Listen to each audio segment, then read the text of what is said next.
सूर्या हत्याकांड में जब से असद का एनकाउंटर हुआ है तब से एक खबर सुर्खियों में चल रही है कि सूर्य की हत्या असद ने इसलिए की है क्योंकि सूर्य की दोस्ती असद की बहन से थी। और ये सब कुछ समाजवादी पार्टी के प्रवक्ता और नेता अमीक जमाई ने एक्स हैंडल पर ट्वीट करते हुए लिखा है, जहां पर उन्होंने लिखा हुआ है कि असद का एनकाउंटर हुआ है और सूर्य के परिवार को न्याय भी मिल गया, लेकिन हत्या की असली वजह यह है कि सूर्य की दोस्ती थी असद की बहन से, और जिसके चलते असद के परिवार ने अपना मकान भी छोड़ दिया था। लेकिन ये पूरी खबर जो है झूठी, बेबुनियाद और फर्जी है। यहां पर सूर्य की दोस्ती असद की बहन से हो ही नहीं सकती। ऐसा मैं क्यों कह रहा हूं अभी आपको इस वीडियो में साबित करके दिखा दूंगा। लेकिन सबसे पहले आप सपा के प्रवक्ता अमीक जमाई के ट्वीट पर नजर डालिए, जहां पर उन्होंने लिखा हुआ है कि असद का एनकाउंटर हुआ, सूर्य के परिवार को बेशक न्याय मिला जो मिलना चाहिए था, पर जांच हो तो पता चलेगा कि गाजियाबाद में असद और सूर्य की दोस्त थे और एक ही गली में रहते थे,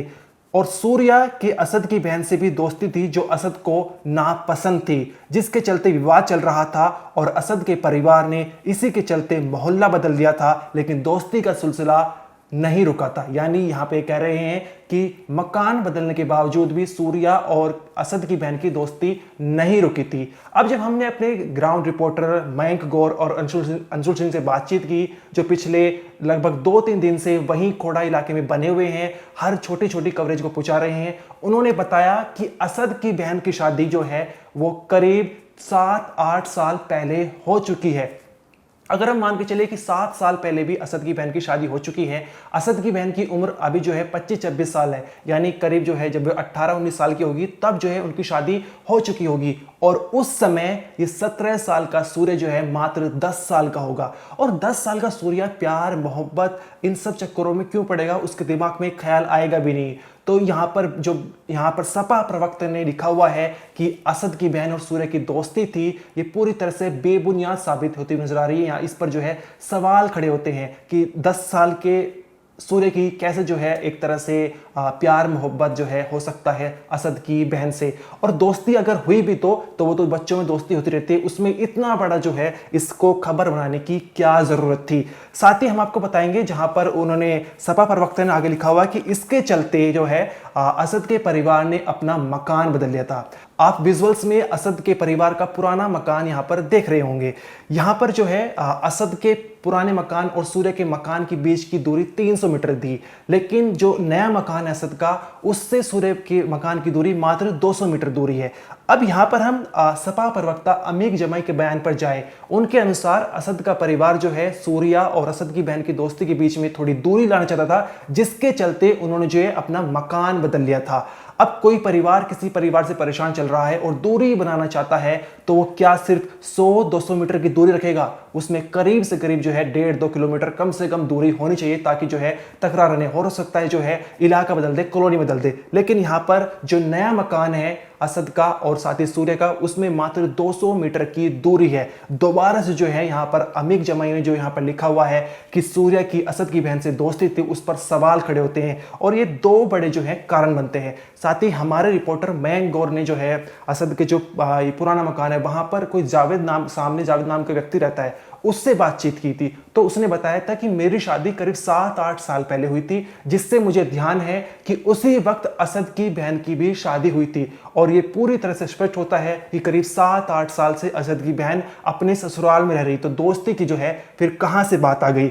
यहां पर अमीक जमाई ने यह भी लिखा हुआ है कि आगे कि दोस्ती का सिलसिला अभी भी बरकरार रह रहा था। अब तो करीब 7-8 साल पहले होगी, अगर उनकी बच्चों ने दोस्ती हुई भी होगी तो अब तो कोई मतलब भी नहीं होता। तो यहाँ पर ये जो पूरी जो यहाँ पर सपा प्रवक्ता ने लिखा हुआ है वो पूरी तरह से झूठा और बेबुनियाद साबित होता हुआ नजर आ रहा है। अब सवाल उठता है कि आखिर ये एंगल लाया क्यों गया। हो सकता है कि सूर्य के परिवार के खिलाफ जो है एक नया एंगल जो है साबित करने का प्रयास किया जा रहा हो, जहां पर असद के परिवार को भी एक तरह से विक्टिम दिखाने का यहां पर कोशिश की जा रही है। यहां पर सीधा सीधा सा जो असद का दोस्त है फरहान, जो उस वक्त वारदात में मौजूद था, उसने पुलिस हिरासत में ये बताया है कि 28 मई को करीब दोपहर 3 बजे यानी बकरीद वाले दिन जो है असद और सूर्य की बाइक चलाने को लेकर कोई विवाद हुआ था और जो है गाली गलौच हो गई थी, विवाद बढ़ गया था, जिसके चलते असद अपने घर गया और अपने पिता नवाब को पूरी कहानी बताई कि सूर्य से झगड़ा हो गया। अब यहाँ पर नवाब ने जो है एक तरह से पिता का कर्तव्य निभाना चाहिए था और अपने बेटे को समझाना चाहिए था। और हो सकता है अगर सूर्य की गलती हो तो उसके परिवार से बातचीत करनी चाहिए थी। लेकिन यहां पर नवाब का कहने क्या, उसने अपने बेटे असद से कहा कि आज इसके यानी सूर्य की कहानी खत्म कर दे, जिसके चलते जो चिंगारी असद के मन में पनप रही थी वो आग में तब्दील हो जाती है और वो अपने दोस्त फरहान और आसिफ और एक दोस्त और शामिल होता है। ये पूरी मिलकर सूर्य के मर्डर की प्लानिंग बनाते हैं, जहां पर सूर्य उसके दोस्त आयुष और विक्की को फोन करके नवनीत विहार गली नंबर 4 में बुलाते हैं और कहते हैं कि वहां पर आजा, मामला वो सुलटा लेते हैं। और फिर साथ ही जब ये सूर्या वहां पर आ जाता है तो असद कहता है कि क्या तूने कभी बकरा हलाल होते हुए देखा है। और इसके बाद असद सूर्य के पेट में चाकू घोंप देता है, करीब कई बार वार करता है। इसके बाद सूर्य चिल्लाने लगता है, चीखने लगता है और वो दौड़ता दौड़ता करीब 200 मीटर तक असद से बचने का प्रयास करता है। लेकिन ये असद होते हैं, हैवान होते हैं, वो उसको 200 मीटर तक पीछा करते हैं और दोबारा से उसके पेट में चाकू घोंपते हैं। जिसके बाद सूर्या जमीन पर गिर जाता है, बेसुध हो जाता है। उसके दोस्त आयुष और विक्की उसके बड़े भाई यश चौहान को संपर्क करते सूचना देते हैं, जिसके बाद नोएडा के फोर्टिस अस्पताल में उसे भर्ती करा जाता है। लेकिन शुक्रवार को बड़ी ही दुर्भाग्यपूर्ण से उसकी मौत हो जाती है। पूरा परिवार सदमे में जाता है। इसके बाद लगातार प्रशासन पर दबाव बन रहा था। परिवार एनकाउंटर बुलडोजर की प्रक्रिया की मांग कर रहा था। और यहाँ पर 31 मई यानी रविवार की सुबह सुबह जब पुलिस को सूचना मिलती है कि असद दोबारा से खोड़ा मिला आने वाला है और किसी दोस्त से मिलने वाला है और पैसे लेकर वापस फरार हो जाएगा, जिसके चलते लगातार पुलिस निगरानी बनाई हुई थी। खोड़ा के अलग अलग चेक पॉइंट पर घेराबंदी कर रखी थी। और जैसे ही पुलिस को सुबह पता चलता है कि असद अपने एक साथी के साथ एक बाइक पर आने वाला है, पुलिस को संदिग्ध बाइक लगती है, उसे रोशनी देकर रुकने का इशारा किया जाता है। लेकिन असद नहीं रोकता और एक खाली मैदान जो आप यहाँ पर देख रहे हैं उसकी तरफ बाइक मोड़ दी जाती है। बाइक मोड़ने के बाद यहाँ पर असद के द्वारा पुलिस पर फायरिंग की जाती है देशी कट्टे से। पुलिस भी जवाबी फायरिंग करती है गाड़ी की आड़ में और उसका एनकाउंटर कर देती है। फिर उसकी गोली लगती है, अस्पताल में भर्ती किया जाता है, लेकिन अस्पताल में उसकी मौत हो जाती है। लेकिन अब जो पुराना मकान आप यहाँ पर देख रहे हैं असद का, ये करीब 7-8 महीने पहले इसे बेच दिया गया था। लेकिन करीब 2.5-3 महीने पहले असद का परिवार इस मकान से बाहर निकला था और दूसरे मकान में शिफ्ट हुआ था। अब बताया जा रहा है कि अभी इसकी रजिस्ट्री है वो असद के पिता के नाम पर ही है, जिसके चलते यहाँ पर जो गाजियाबाद अथॉरिटी है, तहसीलदार और उप जिलाधिकारी, उन्होंने यहाँ पर नोटिस लगा दिया है, नोटिस छपा दिया है और ढोल बजाकर और लाउड स्पीकर से एक अनाउंसमेंट किया गया कि 15 दिन का असद के परिवार को समय दिया जाता है, क्योंकि ये मकान वो अवैध ज़मीन पर बना हुआ है और इसको एक तरह से यहाँ पर मकान हटा दिया जाए। अगर नहीं हटाया जाता 15 दिन के अंदर तो 15 दिन बाद प्रशासन वो ध्वस्तीकरण करेगा और एक तरह से बुलडोजर प्रक्रिया करेगा और जिसका पूरा खर्च है वो भी आरोपी के परिवार से वसूला जाएगा। यहाँ पर गाजियाबाद अथॉरिटी के उप जिलाधिकारी और तहसीलदार मौजूद थे, जिन्होंने अनाउंसमेंट करके ये पूरा एक तरह से ऐलान किया गया, जहाँ पर उन्होंने बताया कि 15 दिन का असद के परिवार को समय दिया जाता है कि ताकि वो अवैध जमीन पर बना हुआ मकान है उसको हटा दे जाए। हमारे रिपोर्टर अंशुल सिंह वहां पर पहुंचे थे, उन्होंने क्या कुछ देखा इस रिपोर्ट में वो देखिए। बकरीद के दिन सूर्य की हत्या हो जाती है और उसके बाद से ही पूरे परिवार और यहाँ के लोगों की एक ही मांग थी कि असद के घर पे बुलडोजर चलना चाहिए।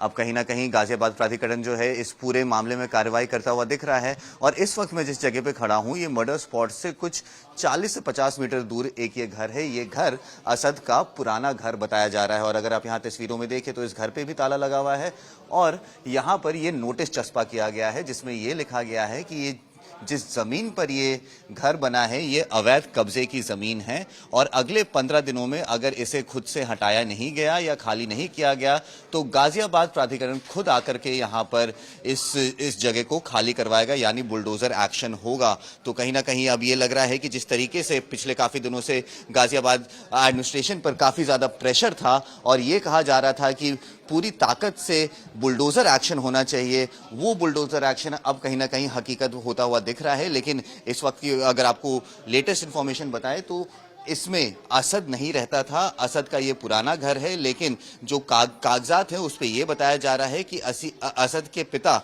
नवाब के नाम पर ये जो घर है, ये जमीन है, ये घर अभी तक रजिस्टर्ड है, जिसके वजह से यहाँ पर ये नोटिस चस्पा किया गया है और ये बोला गया है कि अगले आने वाले 15 दिनों में ये घर बिल्कुल खाली कर दें और ये जो भी अवैध कब्जा कर रखा है इसे पूरी तरह से हटा दिया जाए, नहीं तो यहाँ पर प्रशासन खुद आकर इस पूरे कब्जे को हटाएगा। अब ये देखना होगा कि आने वाले दिनों में क्या और भी जो आरोपी हैं उनके साथ भी इसी तरीके का एक्शन होता है और गाजियाबाद अथॉरिटी जो है वो खुद जाकर इन सबको इन्फॉर्म करेगी कि किस तरीके से जो उनकी प्रॉपर्टीज़ हैं वो लीगल है या इलीगल है।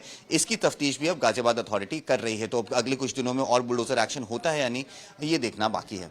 इस मामले में हमारे रिपोर्टर मयंक गौर ने यह भी बताया कि जो नया मकान है जहां पर असद का परिवार रहता है, खबर सामने ये निकल कर आ रही है कि वो भी जो है अवैध ज़मीन पर बना हुआ है। क्या उसके ऊपर भी जो अथॉरिटी है वो एक्शन लेगी, उस पर जो बुलडोजर प्रक्रिया करने का जो है प्रयास किया जाएगा, यहाँ पर अभी जो है सवाल बना हुआ है। साथ ही इस मामले में पुलिस ने असद का एनकाउंटर कर दिया है, लेकिन उसके अलावा असद के पिता नवाब, उसके दोस्त फरहान और आसिफ को जो हिरासत में लिया हुआ है, उनकी तस्वीर आप देख सकते हैं। और यहाँ पर जो खबर, जो अपडेट फरहान ने पुलिस हिरासत में बताई थी वो बहुत ही चौंकाने वाली थी, जहाँ पर उसने बताया था कि असद के बाप नवाब ने जो है अपने बेटे को उकसाया था और कहा था कि आज इसकी यानी सूर्य की कहानी खत्म कर दे। इस वीडियो में इतना ही। आपका जो भी कहना है कमेंट सेक्शन में जरूर बताइए। इस वीडियो में इतना ही। आप देखते रहिए क्राइम तक।